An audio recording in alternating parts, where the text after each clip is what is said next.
everyone, and welcome back to Labeled, our Zoom edition. I'm Ariel. I'm John. We're being extra careful this time. If you're unaware, Yes, Southern COVID cases. California. I know COVID cases have been rising up here, so we thought, why not just do a Zoom? And I was actually just lazy. I didn't really feel like going to her Wow. house. I was like, listen, let's just, I was like, are we still doing the podcast? And she's like, yeah. And she's like, oh, but can we do it at the home? And I was like, yes, perfect. Because, it's such a drive. Now it's a drive because, I feel like I haven't brought you guys into my actual life, but I did move into a new apartment just recently, and it's a little bit further than my old apartment. I would say it would take me maybe 10, 15 minutes to get to Ariel's. Now it will probably take me like 19, 20 minutes now. It's all the way. It's all the way. You know where we worked at? It's literally close by there. So it's kind of like a little bit of a drive. If I'm taking the street, if I'm taking the freeway, then maybe it'll be a little. But even taking the freeway, it's like, what's the point of doing that?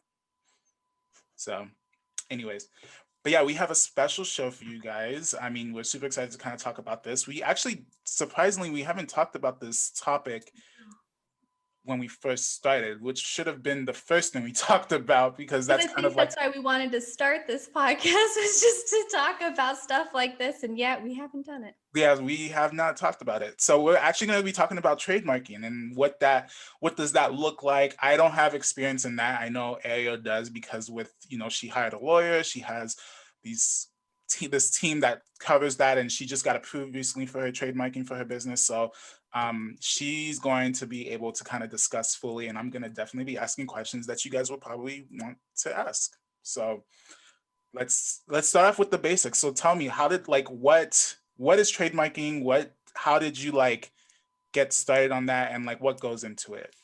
So I've always known I wanted to be like a brand, a well-known brand, Chanel, Dior, all them. And they have their logos and their name trademarked. So I thought, I need to do that before somebody steals it.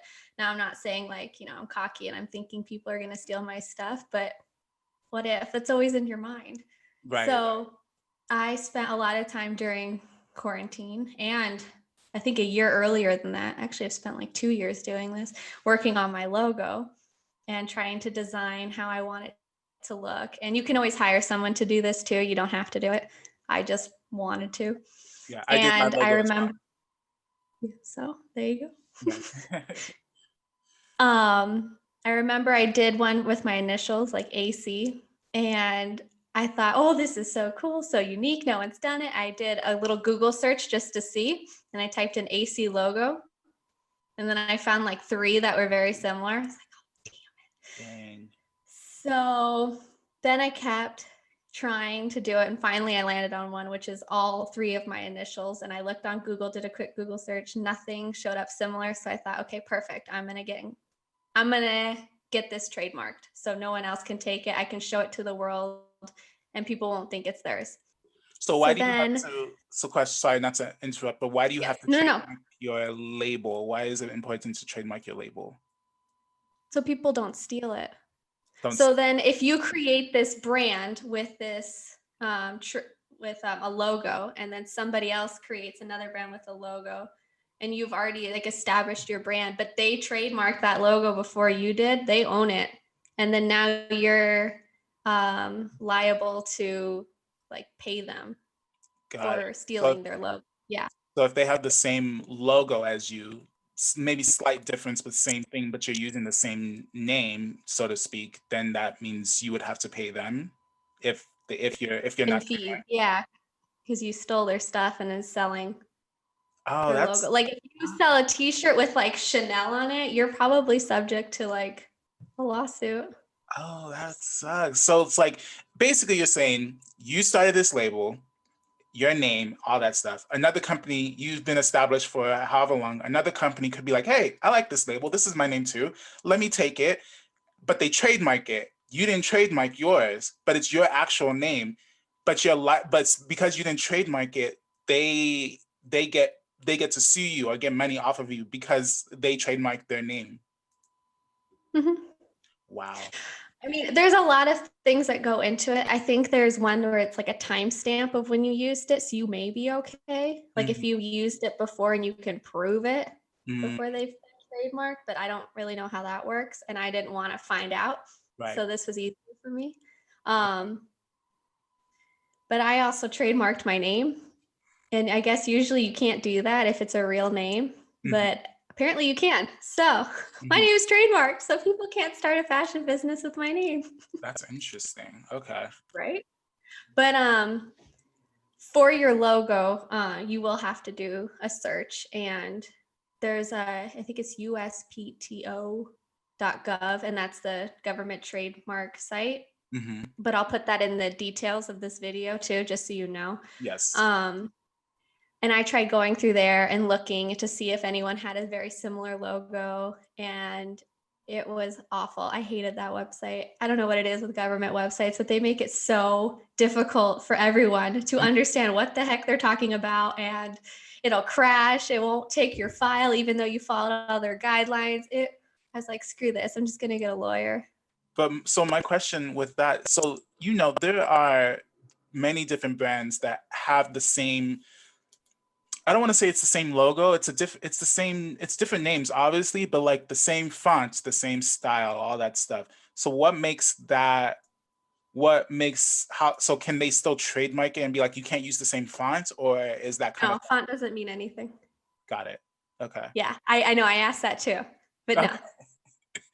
Okay, makes sense, because it's I was just like, the name and the logo. Because if they change the font of the logo, which is an image, that's changing the logo. So I'm not sure how that one works. Because there are two different types of logos. There are typefaces and there are actual like icon design logos. I know you have an icon design logo, and then other brands, other brands have both icon and typefacing. So I was like looking at, I think a few years ago, like maybe 2-3 years ago, Burberry, Gucci, Dior, all those brands had the same font, like the same, like as in their typeface. And I was wondering like, is that still considered breaching the contract of copyright infringement or something like that? No?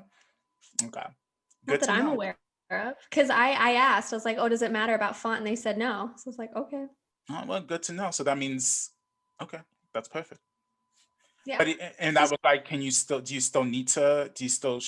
still trademark, even though it's technically, because I'm talking about for my business specifically, I just have a typeface, and I make it in different colors, and all that stuff. So it's like, it's not necessarily like an icon or a logo. It's just like a typeface with a specific font. So should I trademark that? Did you create the typeface? I didn't create I created the typeface, like, it was just pretty simple. It was just like my name and then the font. No, but you created the font. I didn't create the font specifically. I just got the font, or the font was already made, if that makes sense. So no. Yeah, okay. You make it. Okay. But as long as it's free for commercial use, you're fine. I mean, if you're really worried about someone having the same font as you, you're going to have to make your own font and make sure that no one can have it. Okay. But I should trademark the name for sure. Yes, because it's not your name. It's a name that you came up with. It's my mom. I mean, it's somebody's name, but yeah. Okay. Yeah, I would trademark it. I mean, I definitely plan on trademarking it, but I mean, listen, it's hard out here, so. It is. So let me explain what goes into trademarking, because it's not so easy. It's not. So there's like two types of trademark. There's intent to use, and then if you're already using it. And there's certain classes for each trademark, and each class is like $250 to get that trademarked in that class. So just so you know, it adds up. How much would it initially just cost if you're just doing one thing? If you do one thing, like for me, it's just the name. How much would that cost? Well, it's not just a name. What are you using that name for? Just to sell product or my business. Yes, but you have to categorize the business. So is it clothing? Are you selling shoes? Are you selling handbags? Or do you want to sell that stuff? Do you intend to? Yeah. So it's everything under the gamut. It's everything. It's not just, I know, I thought it'd be like, oh, I'm just selling, fashion. No. Yeah. Oh. Wow. So under each category, there's a specific amount that you have to pay to kind of trademark your name under that. Yes. Wow. So I'll explain. They were asking what kind of clothes. So I said, I don't know, every type of clothes, but you have to be specific on what. So dresses, tops, pants, you have to name it all, which is a lot to think about. And then I guess shoes fall in the same category as dresses, tops, and all that. And then handbags is a different category. Okay. I mean, I guess it's not like, if it's like clothing, it's not like you have a category like dresses category, like tops category. Clothing's under one category with shoes, and then handbags a different category. Mm-hmm. And jewelry is another one. Okay. So on. So then so basically you have to think of like, what do you plan on making in order to kind of create this trademark for the name? Yes. Now, here's where it also gets tricky, which I found out, is once you file your intent to use and it gets approved, and I'll tell you guys how it gets approved and all that in a second. But once that happens, you have 6 months to show the government proof that you're using it and it's being sold. Really? And then yes. And so it could be like they just want to see one product, like a shirt, you're selling a shirt, and they see it's in your label, your name and the logo, or it's in a hang tag, or it's in the packaging, it's on your website. They just want to see one example of how it's being used and how you're selling it. Okay. But they may want to see every example that you put in the category. So you just have to take that into consideration, and that you can extend it, I think, up to 5 times, and each extension is 6 months, and it goes up to a year. I mean, I'm sorry, 3 years. So I don't know how many times that. I think they said 5 times. Yeah, a year. 3 years. Oh my God, I can't. Can't do math right now, but you have up to 3 years to extend it, and it seems like a lot, but that's not really a lot, really? Especially if you're doing clothes and you need to have examples of everything. Got it. So they must have examples of everything, or it's just like some people are different. It's like they will have they want examples of one thing, or they'll have one be like, I want to have examples of everything, like, or is it just kind of like, yeah, have everything? It depends. They say, my lawyer said that they can do one sample, but they may come back and ask for more. It just depends. But they do a 5 to 6 year check where they'll want, I think, a sample for everything. Okay. And then you renew it every 10 years. You renew your trademark every 10 years. Okay. Also filed under intent to use. Once I give them proof to fully register it, I have to spend another $100 each. See, that's the expense. These are the underlying expenses that you just are like flabbergasted about, because I'm like, what? So basically, it's potentially you could spend $1,000, maybe even more than $1,000 on just trademarking. And that's not guaranteed. And it's not guaranteed. So you can still get like denied your trademark. Yes. So if you decide to do it on your own and you think that nobody else took or has something similar, but then the government finds that somebody does have something similar, they'll deny it. Or they put it out in the newspaper, or they put it out to the public for 30 days to see if anyone will say like, oh no, that's similar to mine, or say like, go against it. And if somebody goes against it during those 30 days, you'll be denied. Damn. Once it goes through all that, you're good. Yeah, that's true. That's crazy. That's a whole lot of like paperwork and a whole lot of like things that you got to go through in order to get it together. Oh, and then too, when you do file for a trademark, you need to understand that this information is public information, and they need an address, a phone number, and an email address. So if you're doing this from home, I suggest getting a PO box, or they have digital addresses you can look into, which is also a good option, because some places, like when we did our business, it's not certificate, what I'm business license. Yeah. They don't accept a PO box. So just keep that in mind too. Mm-hmm. I think the business license, I mean, me personally, for my business license, I use my home address just because I didn't have an office at the time. I wasn't using an office. But then after I got this co-working space that I'm using for like my business and stuff, I use that. And then once I get my own office, that's when I'll start obviously Yeah. transitioning into that. But I think for like things like trademarking and all that stuff, the PO box will be beneficial because I'm like, I know where to go get whatever mailing or whatever things that come in, so I can get it from there. Yeah. And you don't, like, I feel weird with someone knowing my address. Like, it's public. I feel like everyone knows your address. Like the government knows your address regardless of like. Well, that's fine, but like public information, and I'm a female, it's just like, Oh, right. So people can just look it up and be like, oh, yeah, there's that. anyone in Yeah, the world. Yeah. No. I feel you. You I feel feel me? you. Yeah, I feel you. That's crazy. So how were you able to find your lawyer? How were you able to kind of get all this squared away? Like what was the process in getting the lawyer and then going through the process? Like what did that look like for you? Okay, so this isn't going to help anyone, but you could probably Google it and find a lawyer. I don't know how much it's going to cost you. I'm lucky and I have a connection. Mm-hmm. So that's how I got the lawyer, through Mm-hmm. like family.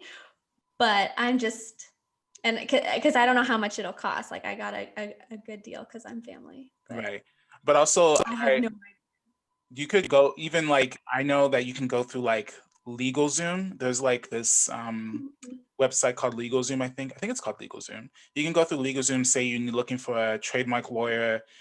I personally, I have a friend who deals with that as well. He does the trademarks for different businesses and brands and things like that. But I also have my cousin who is becoming a lawyer in that as well. So, or she plans on it, or she wants to, or something like that. Intellectual properties, something like that. But that's the same thing, right? Intellectual property? I think so. Yeah.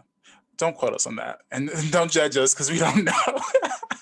We're just telling you our experiences in hopes that it'll help you. Because I know when I first started, John went through most of this. So I just kind of asked him, and it's been like so much help. So we're just here to do that. Like, we are Yeah, not professionals in any way. exactly. Honestly, like we're just like, you know, going at this as it comes. Like there's no right or wrong way. There's no roadmap because building a business or creating a lifestyle that you want is definitely just something that you kind of have to just do and kind of have to just go about it in a scrappy way, if that makes sense. So, I personally didn't know. I made so many mistakes on like just certain things. And I know Ariel, even with her process right now, she's going through it. She's probably made some mistakes here and there a little bit. So it's like you're going to make those mistakes, but it's good that you have us to kind of like talk about it with and like give you what we have gone through so that way you don't have to go through it. And I'm sure there's going to be probably something that you're probably going through that we don't know about, and we're just going to have to be like, okay, well, let's see what we can do to help you with it. But I think it's good that it's good to go through this process because now you know, and now you're able to kind of make different decisions as you build your business and as you grow your business. Like for me, trademarking, I thought I had to trademark the font or even just like the logo itself, but I necessarily don't have to. I just have to trademark the name. So I mean, now that I know that, I'm gonna know who to go to in order to make that happen. So it's just having And they those. can explain more too then, too. Yeah, they can Because definitely each explain case more too. is different. Yeah, you said each brand is different in terms of like trademarking and things like that. Yeah. Because it depends what you want to sell, and you can always register again. It's a lot. Yeah. It seems like a lot though. Like I'm just like, oof, seems like a It lot. is. And Uh-huh. this is nothing. This is just trademarking. I know.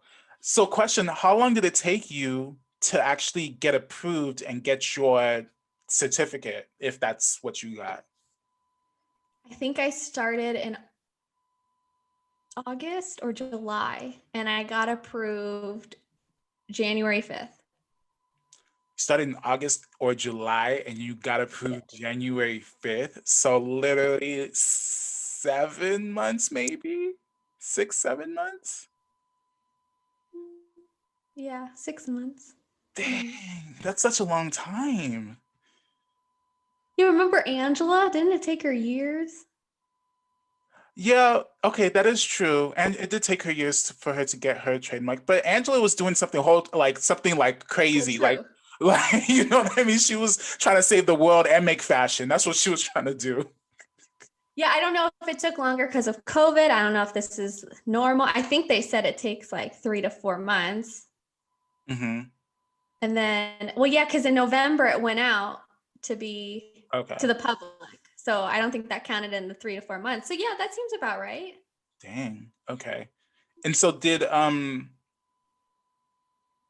I had a question, but I just can't remember it now. But I think I was gonna say that so you say you think it was because of COVID. So what is the process of them like doing that? So is it like it goes to like the courthouse, they like look at it and all that stuff, and then they kind of send it out to the public and then see if anyone claims that, oh, that's my name, and then they approve it. If not, if they approve it or decline it, if not, and then your face is telling me that you don't know. So this is a good question to ask because I'm curious on that, because I just feel like 6 months, I don't know if it's because of COVID or if it's because maybe they're just not doing maybe they have so many other trademarks that work. It took like 3 to 4 months. Then you have the month out in public. And then when it was done with that month, then like the holidays came.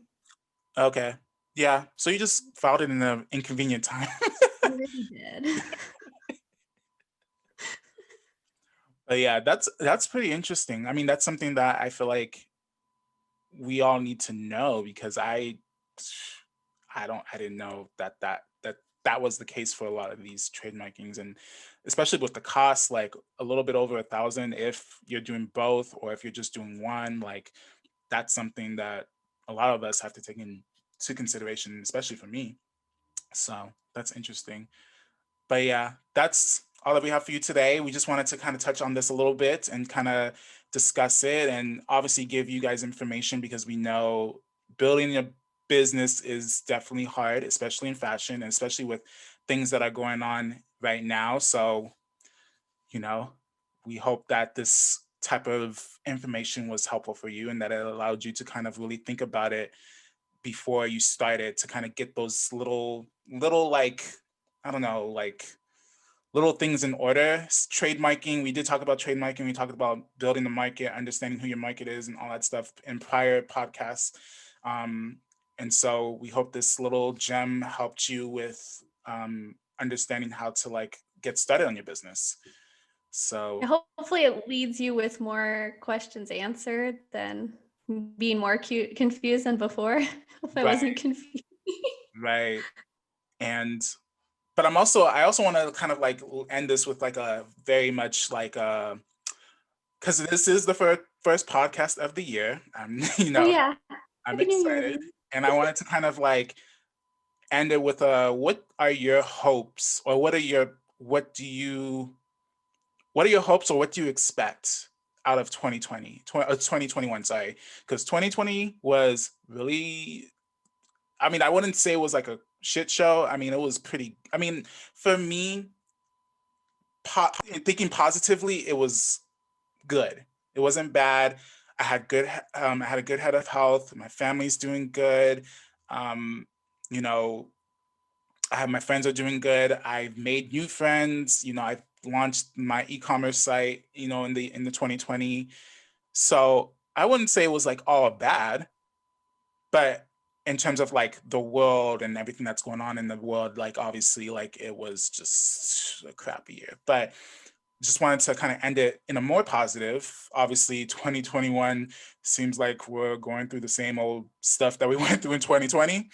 But Especially in the United States. especially in the United States, if for those of you that are not in the United States, which is pretty good amount of you, which is pretty interesting to hear, we're going through a lot of craziness with like the election and all that stuff. But not to bore you with that. Ariel, what are your hopes, and what do you expect for 2021 to produce in whatever collection, relationships, love lives, whatever you want? I mean, no. Get into that. No, but here's to hoping like the collection will be done. Everything will go well. You guys will all see it. And it does well, let's hope. Yeah. Hopefully it won't be like, I don't know. You know what? No, it's going to be great.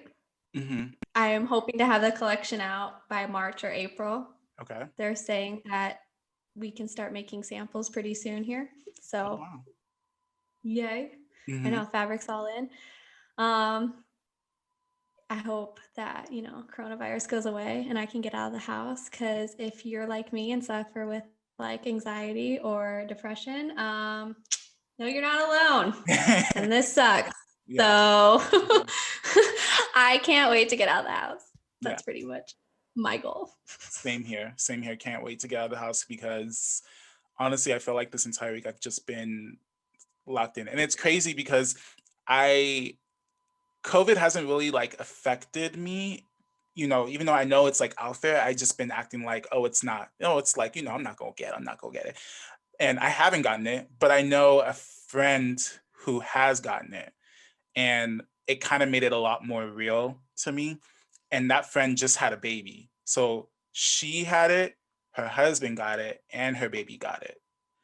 They're on the recovery now, so that's thank God. But still, it's like crap. Like it's still out there. And you never, and they were safe. They weren't, I don't think they were going out. I don't think they were doing all these types of things. So I don't know. I haven't spoken to her. I haven't spoken to her recently, but like when I found out, like I was just like, oh shoot, like how, like what caused it? If you were being safe, what caused it? So it's like you can get it, you could get it any type of way. You just have to be extra, extra careful, and that you just have to stay vigilant in this crisis that we're in. But to take that negative away and be more positive, what I hope for 2021. So I just hope for my business to flourish and to grow. Monetarily, like, money will come and go. Money will come, once I built a solid community of women or shoppers that love what I produce, love the content, love all the stuff. That's what I'm working at. So money will come regardless, but I think I'm trying to be more vigilant on building a community and building a platform where people can come and feel safe and shop for consumer or luxury product that they love, or even just tap into or learn about new designers that are out there.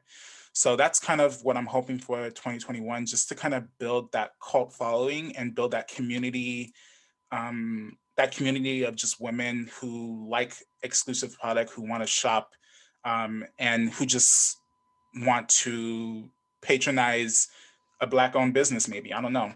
But also I want to, more personally, I think I want to be more personable on like social media, be more out there, because me, myself, I'm a brand. So showcasing myself as a brand will increase the influence on my brand.